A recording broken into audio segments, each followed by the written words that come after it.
ছাত্ৰ ছাত্ৰীসকল আজি আমি দশম শ্ৰেণীৰ উচ্চ গণিতৰ দ্বিঘাত সমীকৰণ পাঠটি আৰম্ভ কৰিবলৈ লৈছো পাঠটো আৰম্ভ কৰাৰ আগতে আমি দ্বিঘাত সমীকৰণৰ বিষয়ে কিছু বেসিক কথা জানি লওঁ আহা চোৱাচোন কোনো বীজগণিতীয় ৰাশিৰ চলকৰ উচ্চতম ঘাত 2 হলে ৰাশিটোক দ্বিঘাত ৰাশি বোলা হয় এতিয়া চোৱাচোন এই চলকটোৰ উচ্চতম ঘাত 2 হলে হে ৰাশিটোক দ্বিঘাত ৰাশি বোলা হয় মানে হে বহুপদটো বা হে ৰাশিটোৰ আমাৰ মাত্ৰা কিমান হ'ব লাগিব 2 হ'ব লাগিব হে 2 মাত্ৰাৰ ৰাশিটোকে আমি দ্বিঘাত ৰাশি বুলি কম a b c যদি a b c তিনিটা নিৰ্দিষ্ট বাস্তৱ সংখ্যা আৰু a not equal to 0 এই কন্ডিশনটো ভালকে মন কৰিবা দে তোমালোকে তেন্তে ax² + bx + c এটা দ্বিঘাত ৰাশি আৰু x ইয়াৰ চলক ইয়াত চোৱা এটো x a ৰাশিটোৰ x হৈছে চলক আৰু এই চলকটোৰ চোৱাচোন হাইয়েষ্ট তোমালোকৰ উচ্চতম ঘাত বা হাইয়েষ্ট পাৱাৰ হাইয়েষ্ট ডিগ্ৰী কিমান চোৱাচোন ইয়াত x ইয়াতো x আছে ইয়াত 2 আছে ইয়াত x to the power 1 আছে হাইয়েষ্ট হৈছে 2 হেকাৰণে এটো এটা দ্বিঘাত ৰাশি হৈছে আৰু এটা কন্ডিশন দিয়া আছে চোৱা a not equal to 0 a not equal to 0 কি কাৰণে কৈছে a যদি 0 হৈ যায় ইয়াত তেতিয়া আমাৰ কি হ'ব 0 * x² 0 হৈ যাব আৰু থাকিলেগে কি bx + c আৰু bx + c যদি থাকেগে তেতিয়া এটো আমাৰ দ্বিঘাত ৰাশি হৈ থাকিব জানো না থাকে এটো এটা আমাৰ ৰৈখিক ৰাশি হৈ যাব আৰু হেতু কাৰণে এই কন্ডিশনটো বহুত important condition a not equal to 0 a টো আমাৰ 0 হ'ব নালাগিব তেতিয়াহে আমাৰ ax² + bx + c এটা দ্বিঘাত ৰাশি হ'ব এতিয়া হৈ গল any algebraic expression in which the highest exponent of the variable is 2 is called quadratic equation if a b c are real numbers and a not equal to 0 then ax² + bx + c is a quadratic equation and x is its variable eta next point tule aho ax² + bx + c equal to 0 a not equal to 0 eta sosun etuk ami বীজগণিতীয় ৰাশি বুলি কৈছিল এই বীজগণিতীয় ৰাশিটোক আমি এটা সমীকৰণ equal to 0 লিখি দিছো তেতিয়ালে এটা সমীকৰণ হৈছে নাই সমীকৰণ এটা হৈছে আৰু এতিয়া এটোক আমি দ্বিঘাত সমীকৰণ বুলি কম a b c এই সমীকৰণটোৰ সহগ বুলি কওঁ কোএফিচিয়েন্টস বুলি কওঁ a b c ক আমি সমীকৰণটোৰ সহগ বুলি কওঁ বা ইংৰাজীত কোৱাড্ৰেটিক ইকুৱেশ্যনটোৰ কোএফিচিয়েন্টস বুলি কওঁ এটা নেক্সট থাৰ্ড পইণ্ট উলাই আহিছো থাৰ্ড পইণ্টত চোৱা দ্বিঘাত সমীকৰণ দুই প্ৰকাৰৰ শুদ্ধ আৰু মিশ্ৰ quadratic equations is of two types pure and adfected সাধাৰণ দ্বিঘাত সমীকৰণ এটাক আমি সদায় ax² + bx + c a আৰ্হিত লিখো কিন্তু যেতিয়া কেতিয়াবা এনেকুৱা হৈ যায় যে b = 0 হৈ যায় মানে এই x থকা পদটো নাথাকে ax² + c = 0 তেনেকুৱা ধৰণৰ মানে দ্বিঘাত সমীকৰণ আমি দেখিবলৈ পাওঁ তেতিয়াটো দ্বিঘাত হৈ থাকিব ax² + c হেতু এটা দ্বিঘাত বহুপদ বা দ্বিঘাত ৰাশি তেতিয়া b যদি 0 হৈ যায় তেতিয়ালে আমাৰ x থকা পদটো নাথাকিব তেতিয়া নাথাকিলে আমাৰ এনেকুৱা ধৰণৰ সো এইটো এটা উদাহৰণ চোৱাচোন x² - 4 = 0 ইয়াত x পদটো নাই দেখিছানে এনেকুৱা বিলাকক আমি শুদ্ধ দ্বিঘাত সমীকৰণ বুলি কম মানে b = 0 হ'ব লাগিব তেতিয়া এটো আমাৰ শুদ্ধ দ্বিঘাত সমীকৰণ মানে পিওৰ কোয়াড্ৰেটিক ইকুয়েশন আৰু যেতিয়া b not equal to 0 হয় মানে b 0 হ'ব নোৱাৰে b 0 নোহোৱা মানে কি মানে এ x থকা পদটো থাকিব তেতিয়া হলে হেতুক আমি মিশ্ৰ দ্বিঘাত সমীকৰণ বুলি কম adfected quadratic equation বুলি কম এটো এটা এক্সাম্পল 2x² + 3x + 1 = 0 এটো এটা মিশ্ৰ দ্বিঘাত সমীকৰণৰ উদাহৰণ 2x² + 3x + 1 = 0 is an example of adfected quadratic equation.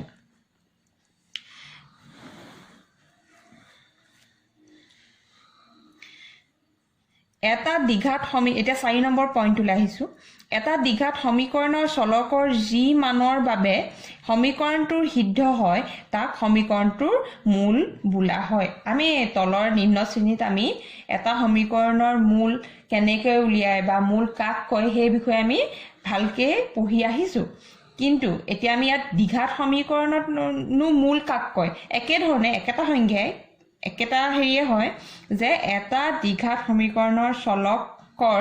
যি মানৰ বাবে সমীকৰণটো সিদ্ধ হয় মানে চলকটোৰ যিটো মানে সেই সমীকৰণটো সিদ্ধ কৰে হেতুকে আমি সমীকৰণটোৰ মূল বুলি কওঁ এটা দ্বিঘাত এটো তোমালকৰ বৰ দৰকাৰী এটা লাইন বা তোমালকে এটো মনত ৰাখিবা এটা দ্বিঘাত সমীকৰণৰ সদায় দুটা আৰু মাত্ৰ দুটাহে মূল থাকে দুটাতকে বেছি নাথাকে আৰু দুটাতকে কম মানে দুটা থাকিবই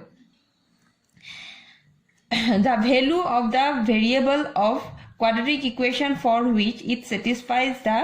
equation then it is called roots of quadratic equation a quadratic equation always has two and only two roots এতিয়া আমি 5th পইণ্ট লৈ আহিছো এটা দ্বিঘাত সমীকৰণ উৎপাদক বিশ্লেষণ কৰি নাইবা পূৰ্ণ বৰ্গীকৰণ কৰি সমাধান কৰিব পাৰি a quadratic equation can be solved by factorization and completing the square method এতিয়া আমি এটো এটা সাধাৰণ quadratic equation বা এটা দ্বিঘাত সমীকৰণ চাচোন এটো এটা ax square plus bx plus c equal to 0 a not equal to 0 এটো আমি সমাধান কৰিছো পূৰ্ণ বৰ্গীকৰণ পদ্ধতি বা কমপ্লিটিং দা স্কয়াৰ মেথডেৰে এটা সোৱা কেনেকৈ কৰিছো চাচোন a x square plus a টো আমি কমন লৈ লৈছো তেতিয়া থাকিলে কিমান x square plus b by ax plus c by a equal to 0 তাৰপিছত a টো আমি ইফালে লৈ গলো তাৰপিছত থাকিলে x square plus b by ax plus c by a equal to 0 এতিয়া আমি এটো লিখিছো x স্কয়াৰ প্লাস এটো আমি twice ab plus b square মানে a square plus twice ab plus b square ফৰ্মুলালে আনিবলৈ চেষ্টা কৰিছো কেনেকৈ কৰিছো চোৱাচোন x square plus twice এটো আমি লিখিছো twice ab লিখিছো এটো a ধৰি লৈছো তো x আহি গৈছে ইনটু এটো b এতিয়া এটো পদ পাবলৈ হলে আৰু থাকিলে কি x ৰ আমি ইয়াত লিখিয়ে দিলো x আৰু a2 টো এক্সট্ৰাকে লিখিছো হেতু কাৰণে আমি b by a আহিব লাগিব b by x তো আহিবলে হলে b by ইয়াত লিখিছো আৰু a2 টো যে এক্সট্ৰাকে আমি লিখি থৈছো a2 টো কেনসেল যাবলে ইয়াত 2 এটা বহাই দিছো লিখিছা এটা twice ab হৈ গৈছে এটা twice ab হলে ইয়াত b স্কয়াৰ থাকিব লাগিব মানে a বস্তুটো আমি এটো a ধৰিছো এটো b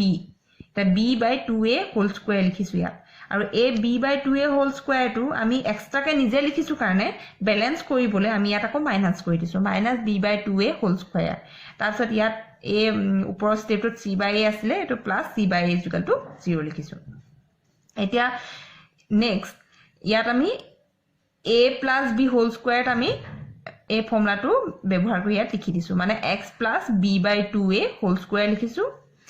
minus b square 4a square হৈছে plus c by a equal to 0 এতিয়া আমাৰ x plus b by 2a whole square minus b square minus 4ac by 4a square এটো আমি লখাগো লৈছো LCM লৈ প্লাই এখিনি কৰিছো equal to 0 এতিয়া আমি ৰাইট হ্যান্ড সাইডলে a পাৰ্টটো লৈ গলো নেক্সট তাৰ পিছত x plus 2a equal to ইফলে স্কয়াৰ আছিল ইফলে লো আহিলত ৰুট হৈ গল plus minus root b square minus 4ac by এটো 4a স্কয়াৰ টো হৈ গলগে 2a তাৰ পিছত ইফলে x equal to a to ইফলে লৈ গলো minus b by 2a plus minus root b square minus 4ac by 2a x equal to holge minus b plus minus root b square minus 4ac by 2a এতিয়া সোৱাচোন সাধাৰণ দ্বিঘাত সমীকৰণটোৰ কেটা মূল পালো মূল দুটা পালো x equal to minus b plus root b square minus 4ac by 2a আৰু এটা পালো minus b minus root b square minus 4ac by 2a এই দুটা কম্বাইন কৰি আসলে আমি এনেকে লিখি থওঁ প্লাস মাইনাস এনেকে কৰি পেলাই এটা সেপাৰেট কে লিখিলে এনেকে লিখো এটা হল প্লাস এটা হল minus the roots of quadratic equation ax square plus bx plus c equal to 0 a not equal to 0 are x is equal to minus b plus root b square minus 4ac by 2a and minus b minus root b square minus 4ac by 2a. X is equal to minus b plus minus root b square minus 4ac by 2a. A সাধাৰণ a সমাধান সূত্ৰটোক দ্বিঘাত সূত্ৰ বুলি কওঁ। এই সূত্ৰটোৰে আমি এই দ্বিঘাত সমীকৰণটোৰ সমাধান উলিয়াব পাৰো আৰু এই সূত্ৰটোক আমি দ্বিঘাত সূত্ৰ বুলি কওঁ, কোৱাড্ৰেটিক ফৰ্মুলা বুলি কওঁ। ছাত্ৰ-ছাত্ৰীসকল, এতিয়া আমি দ্বিঘাত সমীকৰণৰ মূল দুটাৰ বৈশিষ্ট্যৰ বিষয়ে জানো আহোঁ। দ্বিঘাত সমীকৰণৰ মূল দুটাৰ বৈশিষ্ট্য প্ৰধানকৈ b square minus 4ac ৰাশিটোৰ ওপৰত নিৰ্ভৰ কৰে। The nature of the roots of quadratic equation mainly depends upon the quantity b square minus 4ac. এতিয়া মই এখন ফ্লো চাৰ্ট তোমালোকৰ বাবে তৈয়াৰ কৰিছো যাতে তোমালোকে মনত ৰাখিবলৈ তোমালোকৰ সুবিধা হয়। চোৱাচোন তোমালোকে b square minus 4ac এই ৰাশিটোক আমি ভেদ নিৰূপক বুলি কওঁ বা ডিসক্ৰিমিনেন্ট বুলি কওঁ। তে b square minus 4ac এটা তোমালোকে জানা b মানে হল তোমাৰ x ৰ সহগটো, a হল তোমালোকৰ x স্কয়াৰ সহগ, c হল ধ্ৰুবক পদটো। আমাৰ যোনটো সাধাৰণ দ্বিঘাত সমীকৰণটোৰ পৰা আমাৰ এইখিনি কথা তেনেকৈ আমি পাইছো, হয় নহয়? এটা b স্কয়াৰ তেতিয়া আমি যিটো আমাৰ যি ধৰণে আমাৰ দ্বিঘাত সমীকৰণটো দিয়া থাকে কিবা এটাটো দিয়া থাকিব, তাৰ পৰা আমি গম পাম x ৰ সহগটো লম হেতু হ'ব b, x স্কয়াৰ সহগটো লম হেতু হ'ব a, ধ্ৰুবক পদটো লম হেতু হ'ব c, আৰু হেকিটা বহাই পেলাই আমি b স্কয়াৰ minus 4ac ৰ ভ্যালুটো আমি উলিয়াম। সেই ভ্যালুটো আমি উলিয়ালে প্লাস নে মাইনাস নে জিরো এটা আমি গম পাম। যেতিয়া আমি নেগেটিভ নাম্বার এটা পালো, যেনিবা ধৰা -2 পালো, তেতিয়া আমাৰ হেতু কি হৈ গলগে b স্কয়াৰ minus 4ac টো less than 0 হৈ গল। less than 0 হৈ গলে আমাৰ কি হ'ব, সেই দ্বিঘাত সমীকৰণটোৰ কাল্পনিক মূল থাকিব আৰু ইটোৱে হিটোৰ সংযুগ্ম হ'ব। মানে কাল্পনিক মূল মানে তোমালোকে জটিল সংখ্যা পাইছা যেনে x plus iy, তেতিয়ালে ইটোৱে হিটোৰ সংযুগ্ম হলে কি হয় x minus iy হ'ব। হে তেনেকুৱা মানে যেনিবা দ্বিঘাত সমীকৰণটোৰ মূল পালো যেনিবা আমি 2 plus 3i, তেতিয়ালে ইটো মূল কি হ'ব 2 minus 3i, তেনেকুৱা ধৰণৰ হ'ব। মানে যদি আমাৰ negative b square minus 4ac টো নেগেটিভ নাম্বাৰ আমি পাম, তেতিয়া আমি কাল্পনিক দুটা মূল পাম আৰু ইটোৱে হিটোৰ সংযুগ্ম হ'ব। আৰু এতিয়া আমি আহো এটো নাপালো, এটো পালো যেনিবা b square minus 4ac যদি আমাৰ 0 তকে ডাঙৰ হ'ল বা 0 হতি সমান হ'ল, তেতিয়া কি হ'ব দুইটা মূল বাস্তৱ মূল হ'ব, দুইটা মূলে আমাৰ বাস্তৱ মূল হ'ব। এতিয়া তাৰ পিছত আহা যদি b square minus 4ac টো greater than 0 হল, মানে greater than 0 মানে কি যেনিবা 4 পালা, 5 পালা বা 6 পালা বা তেনেকুৱা ধৰণৰ কিবা এটা সংখ্যা পালা 0 তকে ডাঙৰ, তেতিয়া আমাৰ কি হ'ব মূল দুইটা সমীকৰণটোৰ মূল দুইটাই অসমান বাস্তৱ মূল হ'ব, অসমান বাস্তৱ মূল হ'ব, দুইটাই বেলেগ বেলেগ হ'ব আৰু দুইটাই বাস্তৱ মূল হ'ব। যদি 0 হতি সমান হয় b square minus 4ac যদি 0 হৈ যায়, তেতিয়া আকৌ কি হয় দুইটা বাস্তৱ মূলে সমান হয়, দুইটা বাস্তৱ মূল হ'ব। ইয়াত আমি পাই আহিছো দুইটাই বাস্তৱ মূল হ'ব, কিন্তু সেই দুইটা বাস্তৱ মূলে কিন্তু সমান হৈ যাব। এতিয়া চোৱাচোন 0 তকে যেনিবা ডাঙৰ হলে আকৌ কি হয়, মই কৈছো তোমালোকক এতিয়া কৈ আহিছো যে দুইটা বাস্তৱ মূলে বেলেগ বেলেগ হ'ব, কিন্তু তাতো এটা কথা থাকে b square minus 4ac যদি পারফেক্ট স্কয়ার হয়, পূর্ণ বর্গ হয়, মানে b square minus 4ac যদি মা উলালে 4 বা 16 বা 9 বা 25, তেতিয়াহলে তোমালোকৰ সেই ফৰ্মুলাটো যে দ্বিঘাত সূত্ৰটো যে দেখাইছিলো তাত তোমালোকৰ root b square minus 4ac নাছিলে জানো, root b square minus 4ac যেতিয়া থাকিব, তেতিয়া তাত পারফেক্ট স্কয়ার যেতিয়া আমাৰ সংখ্যাটো পাৰফেক্ট স্কয়াৰ বা পূৰ্ণ বৰ্গ সংখ্যা এটা পাম, তেতিয়া ৰুট উলিয়ালে আমাৰ হেতু এটা পৰিমেয় সংখ্যা পাম, হয় নহয়? তা পৰিমেয় সংখ্যা পোৱাৰ লগে লগে a b c যদি পৰিমেয় হয়, তেতিয়া সংখ্যা হলে a b c পৰিমেয় সংখ্যা হলে তেতিয়া দুইটা মূলও পৰিমেয় হ'ব আৰু অসমান হ'ব। কিন্তু যদি b square minus 4ac টো যদি পারফেক্ট স্কয়ার নাপাও, তেতিয়া হলে পূৰ্ণ বৰ্গ সংখ্যা যদি নাপাও, যেনে 7 বা 5 বা তেনেকুৱা ধৰণৰ কিবা এটা সংখ্যা পালো যেনিবা 2 5 7 এইবিলাকৰ যেতিয়া আমি ৰুট উলিয়াম, ৰুট 2 ৰুট 5 ৰুট 7 সেইবিলাক কি হ'ব এটা এটা অপৰিমেয় সংখ্যা হ'ব তেতিয়াহ'লে আমাৰ দ্বিঘাত সমীকৰণটোৰ মূলো কি হ'ব দুইটা মূলে আমাৰ অপৰিমেয় সংখ্যা হ'ব দুইটা অসমান বাস্তৱ এটো চোৱা দুটা অসমান বাস্তৱ মূল দুইটাই অপৰিমেয় সংখ্যা হ'ব আৰু লগতে ইটো এটা আনটোৰ সংযুগ্ম হ'ব ছাত্ৰ ছাত্ৰীসকল এতিয়া b² - 4ac এই ভেদ নিৰূপকৰ ওপৰত আমাৰ দ্বিঘাত সমীকৰণটোৰ মূল কেইটা কেনেকেনো নিৰ্ভৰ কৰে উদাহৰণৰ সহায়ত চাওঁ আহা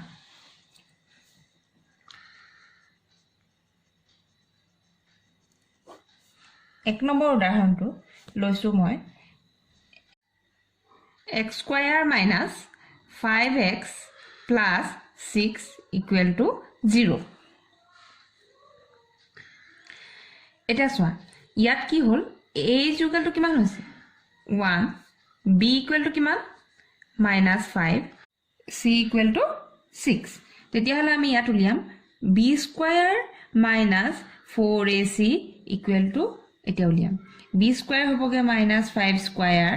-4 * 1 * 6 ইকুৱেলটো 25 - 24 ইকুৱেলটো 1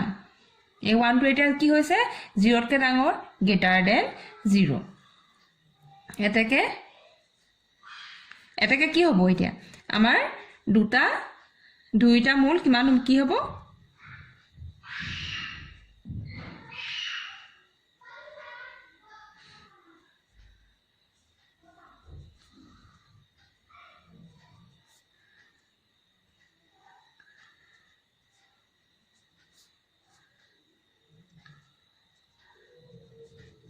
আৰু অসমান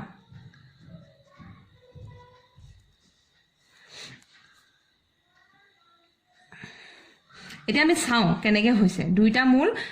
বাস্তৱ আৰু অসমান হ'ব নে নহয় চাওঁ আমি ফৰ্মুলাটোলৈ আহোঁ x = আমাৰ কি আছিলে -b ± b² - 4ac / 2ic ইকুৱেলটো আমাৰ ইয়াত আমি ইয়াৰ পৰা বহাই দিম -5 ± b² - 4ac আমি ইয়াত উলিয়াই থৈছোঁ আমি আকৌ নুলিয়াওঁ 1 হ'ল তলত হ'ল 2 * 1 ইকুৱেলটো -7 প্লাছ হৈ গ'ল -1 √1 এতিয়া আমি therefore x ইকুৱেলটো কি হ'বগে 5 + 1/2 5 - 1/2 ইকুৱেলটো কি পালোগে এটা হ'ল 6/2 এটা হ'ল 4/2 এটো ইকুৱেলটো হ'লগে 3,2 এতিয়া দুটা দেখিলানে তোমালোকে দুইটাই বাস্তৱ মূল আৰু দুইটাই বেলেগ বেলেগ পালো 3 এটা পালো 2 এতিয়া আমি দ্বিতীয় উদাহৰণটোলৈ আহোঁ 2 নম্বৰ উদাহৰণটো লৈছো মই 2x² + 4x + 2 = 0 এই দ্বিঘাত সমীকৰণটোত ইয়াত চোৱাচোন a কিমান 2 হৈছে b কিমান 4 হৈছে c কিমান 2 হৈছে এতিয়া আমি ডিসক্ৰিমিনেন্ট বা ভেদ নিৰূপক উলিয়াও b² - 4ac ইকুৱেলটো কিমান হৈছে 4² - 4 * 2 * 2 এটা আমি বহাই দিছো বহাই দিলত আমাৰ হৈছে কি 16 - 16 =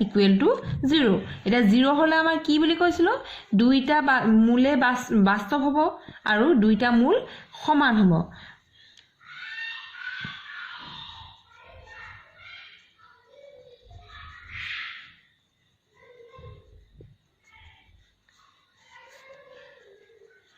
দুটা মূল বাস্তৱ আৰু সমান এতিয়া আমি উলিয়াম ফৰ্মুলাটো বহাইছো দ্বিঘাত সূত্ৰটো বহাইছো ঠিক আছে -b ± b² - 4ac / 2ic = -4 b² - 4ac টো আমি উলিয়াই থৈছো 0 এ হৈছে = 2/2 = -4/4 4 equal to minus 1 এটা দেখিলা নাই minus 1 পালো আৰু এইটো আমি দুইটা মিলি কি হ'ব minus 1, minus 1 এটাকে x is equal to minus 1, minus 1 ছাত্ৰ-ছাত্ৰী সকল এতিয়া আমি 3 নম্বৰ উদাহৰণটোলৈ আহো 3 নম্বৰ উদাহৰণটো মই লৈছো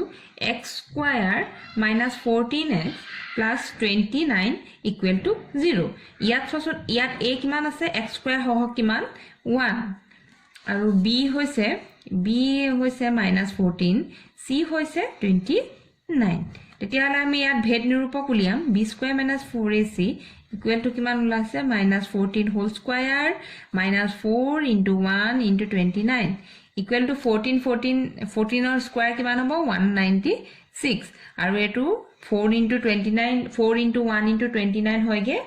116 এটো মাইনাস কৰি পেলা পালো আমি 80 এতিয়া আমি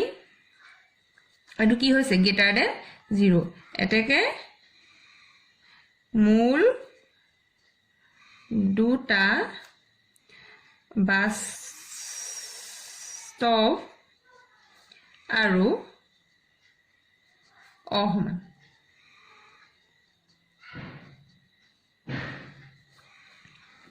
এতিয়া আমি ফৰ্মুলালে আহো x is equal to minus b plus minus root b square minus 4ac by twice a is equal to minus b to whole minus 14 plus minus root b square minus 4ac আমি 80 পাই থৈছো 2 into 1 is equal to আমাৰ হ'বগে 14 plus minus root 80 তোমালোকৰ হেৰিটো হ'বগে 4 root 5 square root লিয়াবা তোমালোকে root 80 4 root 5 হ'ব is equal to 2 ইয়াত 2 এ ক্যান্সেল কৰি দিলে থাকিবগে 7 plus minus 2 root 5 তেতিয়াহলে চোৱা এটাকে x is equal to কিমান পালোগে 7 plus 2 root 5 আৰু এটা পালো 7 minus 2 root 5 মই এটোৰ কথাই কৈছিলো এটা তোমালোকে মন কৰা এটো আমাৰ 82 আমাৰ পূৰ্ণবৰ্গ সংখ্যা নহয় পাৰফেক্ট স্কয়াৰ নহয় হেকাৰে আমি ইয়াত আমি স্কয়াৰ ৰুট টু এটা পৰিমেয় সংখ্যা নাপালো ইয়াত ৰুট 5 এটা থাকি গৈছে ৰুট 5 টো অপৰিমেয় সংখ্যা তেতিয়ালে এই গুটে এই সংখ্যাটো অপৰিমেয় সংখ্যা এটো মানে হেকাৰণে গুটে মূলটোৱে অপৰিমেয় হৈ গৈছে এটা চোন এটা পালো মূল 7 plus 2 root 5 আৰু ইটো পালো কিমান 7 minus 2 root 5 এটা ইটোৰ সংযুগ্ম হৈছে নে এটা হৈছে 7 plus 2 root 5 এটা হৈছে 7 minus 2 root 5 হেতুকে মই কৈছিলো যে b square minus 4ac পূৰ্ণবৰ্গ হলে হে পৰিমেয় সংখ্যা পাম যদি হে abc পৰিমেয় হয় কিন্তু যদি মানে b square minus 4ac টো যদি পূৰ্ণবৰ্গ সংখ্যা নহয় তেতিয়া কিন্তু আমাৰ দ্বিঘাত সমীকৰণটোৰ মূল দুটা কিন্তু আমি অপৰিমেয় সংখ্যা হে পাম আৰু এটা ইটোৰ সংযুগ্ম হ'ব ছাত্ৰ-ছাত্ৰী সকল এতিয়া আমি 4 নম্বৰ উদাহৰণটোলৈ আহো 4 নম্বৰ উদাহৰণত মই লৈছো 3x square plus 4x plus 2 equal to 0 ইয়াত a whole 3 b whole 4 c whole 2 এতিয়া আমি ভেদ নিৰূপক নিৰ্ণয় কৰো b square minus 4ac equal to কিমান হ'ব 4 square minus 4 into 3 into 2 equal to 16 minus 24 equal to minus 8 এটো দেখিছানে তোমালোকে 0 কে সৰু হৈ গৈছে নেগেটিভ নাম্বাৰ পাইছো ঋণাত্মক সংখ্যা পাইছো আৰু হেকাৰণে এটো 0 কে সৰু হৈছে এটাকে কি পাইছিলো আমি কি চাৰ্টখনৰ আমি কি পাইছিলো মূল দুটা কি হ'ব কাল্পনিক হ'ব মূল দুটা কাল্পনিক হ'ব এটাকে এতিয়া আমি উলিয়াওছুন x is equal to উলিয়াম minus b plus minus root b square minus 4ac by twice a is equal to minus b minus 4 plus minus root minus 8 আমি উলিয়াই থৈছো b square minus 4ac আমি উলিয়াই থৈছো একাৰণে আমি direct বহাইছো 2 into 3 is equal to minus 4 plus minus এটো আমি কি হ'ব 2 root I ও তলকে জটিল সংখ্যাত পাইছাই is equal to 6 equal to এটো আমাৰ কি হ'বগে আমি ইয়াত কমন ল'ব পাৰিম এইটো আমি কাটাকাটি কৰিলে -2 প্লাছ মাইনাছ √2i/3 এটাকে x কি হ'লগে x কিমান পালো আমি x হ'লগে এটা হ'লগে -2 প্লাছ √2i/3 আৰু এটা হ'লগে -2 মাইনাছ √2i/3 এটো তোমালোকে মন কৰা এই দুইটাই আমাৰ কাল্পনিক সংখ্যা বা জটিল সংখ্যা আৰু এই দুটাৰে কি চোৱাচোন এটা ইটোৰ সংযুগ্ম হৈছে ইয়াত আছে প্লাস আৰু ইয়াত আছে মাইনাস সেই কাৰণে আমি যে পাইছিলো চাৰ্টখনত যে লেস দেন 0 হলে b² - 4ac লেস দেন 0 হলে 0 তকৈ সৰু হলে আমাৰ সংখ্যা দুটা কি হয় কাল্পনিক হ'ব আৰু সেই সংখ্যা দুটা এটা আনটোৰ সংযুগ্ম হ'ব ছাত্ৰ-ছাত্ৰীসকল আমি নেক্সট ক্লাছত মূলৰ পৰা দ্বিঘাত সমীকৰণৰ গঠনৰ বিষয়ে আলোচনা কৰিম